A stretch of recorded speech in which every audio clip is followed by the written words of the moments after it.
Welcome back. This is day 65 of my vlog challenge. So what can we do if our negative self-talk becomes overwhelming? Well, it could be time to deploy the colour technique. Stay tuned.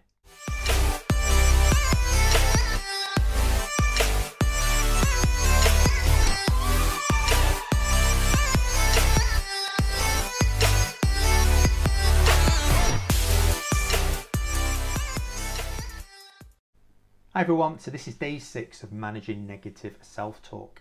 So the colour technique, this is a really good strategy. I first heard about this from Caroline Spring. I'll put a link in the video notes.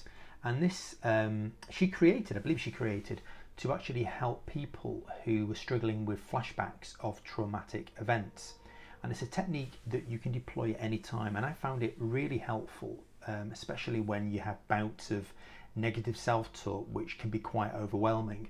And essentially it involves you looking for a particular colour, but I'm going to walk you through the process now. So the next time you're really struggling with negative self-talk, give this one a try, because I found it to be very, very effective. So the first thing you need to do is to just shake things off. So just shake your hands.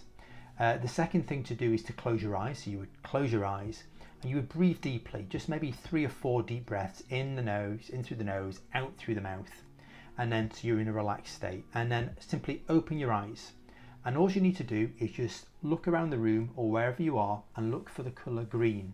And what you want to do is actually to compare what you're seeing to the colour green. So if you're seeing red, you say it in your mind. You can say it out loud if you want to, or you can say it in your mind. You look around and you say, yeah, that's blue, that's green, that's black, that's white, that's green, that's yellow, that's blue, that's green. And you do this for about, let's say, a minute, and then take a few more deep breaths, shake your hands again or shake things out, and then you will feel better. Now, most people that I've worked with and who have tried this, it's worked on the first attempt. Sometimes I found if you're getting really strong bouts of negative self-talk, you might need to rerun this 2 or 3 times, but it's really effective.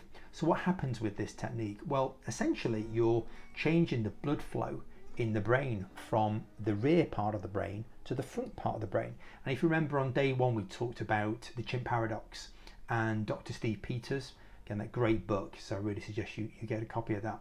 But in his book he talks about the front brain being the human and the rear part of the brain, sort of middle rear part of the brain, being the chimp. And when we have negative self-talk, when we're in trauma, when we're fearful of something, the emotional center of our brain is activated, which is the amygdala. That's one of its functions. And it's very difficult to really be empowered and be resourceful when that part of the brain is fully activated.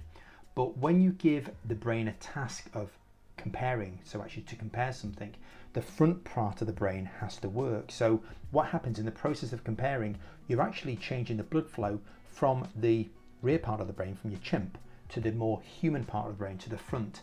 And then that part of the brain is used for comparing colours. And you basically turn that part off momentarily, and you feel better because you're no longer focusing on the negative thoughts, the negative self-talk, or the flashbacks. You're completely focused on the colour, and you feel better. So next time you're really struggling with negative self-talk, give that one a try, and you should find it's really helpful. But I'll put a link in the video notes as well. So I hope you have an awesome day, and I'll see you tomorrow. Take care.